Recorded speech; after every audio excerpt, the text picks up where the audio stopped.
Hello everyone, আজকের ক্লাসে আমি আলোচনা করব ডিফারেন্সিয়েশনের আরও কিছু সূত্র নিয়ে। সো আমরা জানি ত্রিকোণমিতিতে টোটাল 6টা ফাংশন আছে: সাইন, কস, ট্যান, কট, সেক, কোসেক। তাহলে এই 6টা ফাংশনকে ডিফারেন্সিয়েশন করলে কি আসবে, এখন আমরা সেগুলোর সূত্রগুলোই পড়ব। সো প্রথমেই জানি sine m x. M x বলতে বোঝায় এই এম এর ভ্যালু যে কোনো কিছু হতে পারে, যেমন সাইন 2x হতে পারে, সাইন 5x হতে পারে, বা সাইন শুধু এক্সও হতে পারে। অর্থাৎ এম এর ভ্যালু 1 থেকে শুরু করে যে কোনো সংখ্যা হতে পারে। তাহলে যদি আমি সাইন এম এক্সকে ডিফারেন্সিয়েশন করি, ডিডিএক্স এই জন্য আমি দিলাম, ডিফারেন্সিয়েশন করি, তাহলে আমরা পাবো m into cos m x. অর্থাৎ এই এমটা সামনে চলে আসবে, দেন সাইনটা কস হয়ে যাবে, এম এক্স আকারে বসে যাবে। এরপর কস এম এক্সকে ডিফারেন্সিয়েশন করলে minus M into sine m x. এখানেও ঠিক সেম, এই এমটা সামনে চলে আসবে, সামনে চলে আসলো, দেন একটা মাইনাস হবে, এরপর কসটা সাইন হয়ে যাবে, দেন এম এক্স যেভাবে আছে সেভাবেই থাকবে। এরপর যদি আমরা দেখি ট্যান এম এক্সকে ডিফারেন্সিয়েশন করলে আসবে M into sec square M x. এখানেও এই এমটা সামনে চলে আসবে, দেন ট্যানকে ডিফারেন্সিয়েশন করলে আসবে সেক স্কোয়ার এম এক্স। এরপর 4 নম্বর সূত্রটি হচ্ছে সেক এম এক্সকে ডিফারেন্সিয়েশন করলে আসবে M into sec M X into tan M X. Cot M এক্সকে ডিফারেন্সিয়েশন করলে মাইনাস এম কট হয়ে যাবে cosec square M X. Then finally যে সূত্রটা সেটি হচ্ছে কস এম এক্সকে ডিফারেন্সিয়েশন করলে minus M into cosec M X into cot M x. So আমরা জাস্ট সূত্রগুলো আলোচনা করলাম, এখন এগুলি দিয়ে আমরা কিছু ম্যাথ প্রবলেম সমাধান করব। আশা করি তোমরা কিছু ম্যাথ প্রবলেম এখানে দেখতে পাচ্ছ। তো ফার্স্টে হচ্ছে আমি যদি 1 নম্বরটা সমাধান করি, এখানে দেওয়া আছে y equals to 5 sine 2x plus half into tan 3x। So এখন এটিকে আমরা অন্তরীকরণ বা ডিফারেন্সিয়েশন করব। সো ডিফারেন্সিয়েশন করার সিস্টেম হচ্ছে উভয় পাশে ডিডিএক্সটা আমি অ্যাড করে দিব। তো ফার্স্টে এখানে আমি লিখলাম ডিডিএক্স, এখানে থাকবে y, দেন এখানেও লিখলাম ডিডিএক্স, দেন একটা সেকেন্ড ব্র্যাকেট দিয়ে 5 সাইন 2x, অর্থাৎ কোশ্চেনে যা আছে আমরা জাস্ট সেটাই লিখে দিলাম সেম টু সেম। এখন এটিকে আমরা ডিফারেন্সিয়েশন করব। তাহলে 5 যেভাবে আছে সেভাবেই থাকবে, এই 5 এর কোনো কাজ নাই। অর্থাৎ ফাংশনের আগে যদি কোনো সংখ্যা থাকে, এটা যেভাবে আছে সবসময় সেভাবেই থাকবে। দেন সাইন এক্সকে করলে কত আসে, সাইন এম এক্সকে করলে আমরা জানি m into cos m x. So এটা কিভাবে অঙ্কে মনে রাখবা, আমি একটু ফর্মুলাটা তোমাদেরকে এটা টেকনিকের মাধ্যমে শিখাই। এইখানে দেখবা এক্স এর আগে যে সহগটা থাকবে সেটা একবার তোমরা সামনে লিখে পারবা, ঠিক আছে।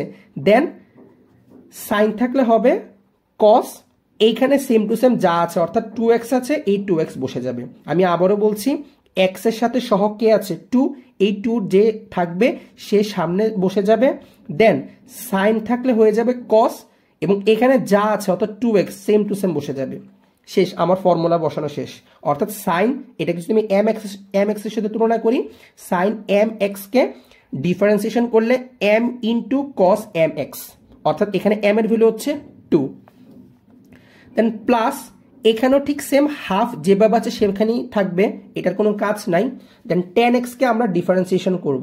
সো ট্যান এক্সকে ডিফারেন্সিয়েশন করলে জানি কি সেক স্কোয়ার এক্স আসে। সো এখানেও দেখো টেকনিকটা খাটাই, এক্স এর আগে যে সহগটা আছে 3, এটা আমরা সামনে লিখে ফেলবো। দেন ট্যানকে ডিফারেন্সিয়েশন করলে আসবে সেক স্কোয়ার, দেন এখানে কি আছে 3x, এই 3x বসে যাবে।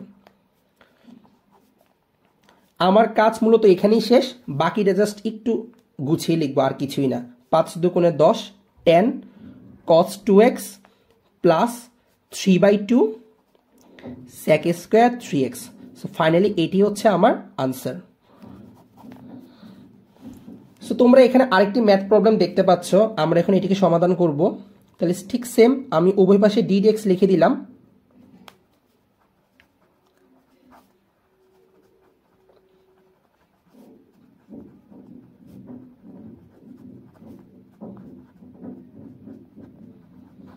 সো দেখো এখন আমরা এটিকে ডিফারেন্সিয়েশন করব। সো নিয়ম অনুযায়ী সংখ্যাটা 3/2 যেভাবে আছে সেভাবেই থাকবে। কসকে করলে কত আসে আমরা জানি কি মাইনাস সাইন, তাহলে এখানেও ঠিক সেম এক্স এর আগে যে সহগটা থাকবে সেটা সামনে চলে আসবে, অর্থাৎ একটা মাইনাস হবে। আমরা যখন কস থেকে করব তখন একটা মাইনাস আসবে, মাইনাস এই সহগটা সামনে চলে আসবে 3 ইন্টু কস থাকলে হয়ে যাবে কি সাইন, এখানে যা আছে তা, অর্থাৎ 3x বসে যাবে। ঠিক আছে, দেন প্লাস দেখো এখানেও দেওয়া আছে কি, আচ্ছা সরি এটা হচ্ছে কট হবে। আচ্ছা সো কটকে করলে কত আসে, কটকে ডিফারেন্সিয়েশন করলে আসবে কোসেক স্কোয়ার এক্স। সো এটা আমি ফর্মুলাটা টেকনিকের মাধ্যমে দেখাই। এক্স এর সহগ কত 3/2, সো 3/2টা সামনে চলে আসবে। ঠিক আছে, দেন কটকে করলে আসবে আমার কোসেক স্কোয়ার এক্স, অর্থাৎ কোসেক স্কোয়ার এক্স। এক্স মানে কি আছে, এখানে যা আছে একদম সেম টু সেম বসে যাবে 3x/2। ঠিক আছে, এবং আমরা যখন কট থেকে কোসেক নিব তখন একটা মাইনাস বসবে। ঠিক আছে, তোমরা যদি সূত্রের দিকে খেয়াল করো, যখন আমরা কট থেকে কোসেকে নিই তখন আগে একটা মাইনাস বসে, এটা মাইনাসটা এখানে লিখা আর এখানে লিখা একই জিনিস, সমস্যা নাই। দেন এখানে 2 এর জায়গায় থাকবে। দেন সেককে করবো, তো সেককে ডিফারেন্সিয়েশন করলে কি আসে, সেককে ডিফারেন্সিয়েশন করলে আসবে হচ্ছে sec x tan x, অর্থাৎ এখানে আমি ফর্মুলাটা দেখাই। এখানে এক্স এর আগে যে সহগটা আছে সেটা সামনে বসে যাবে। দেন sec x কে করলে sec x tan x, অর্থাৎ আমি একবার লিখবো sec x, x মানে কি এখানে আছে 7x, এই পুরোটা লিখবো। দেন লিখবো tan x, tan 7x, clear, অর্থাৎ sec 7x into tan 7x। এখন জাস্ট নর্মাল ক্যালকুলেশন করব, আর কিছুই না। এইখানে দেখো, আচ্ছা এখানে আমার সেকেন্ড ব্র্যাকেট দেওয়ার দরকার নাই, আমরা এটিকে একটি ফার্স্ট ব্র্যাকেটের মাধ্যমে লিখে দিলাম এই -3 কে। আচ্ছা এবার কি আসে দেখো, এই 3 দিকে হচ্ছে 9 মাইনাস দেন 2 সাইন 3x প্লাসে মাইনাসে মাইনাস 3/2 কোসেক স্কোয়ার 3x/2, দেন প্লাস 7 দুগুণে 14 14 sec 7x tan 7x। So finally এটি হচ্ছে আমার আনসার।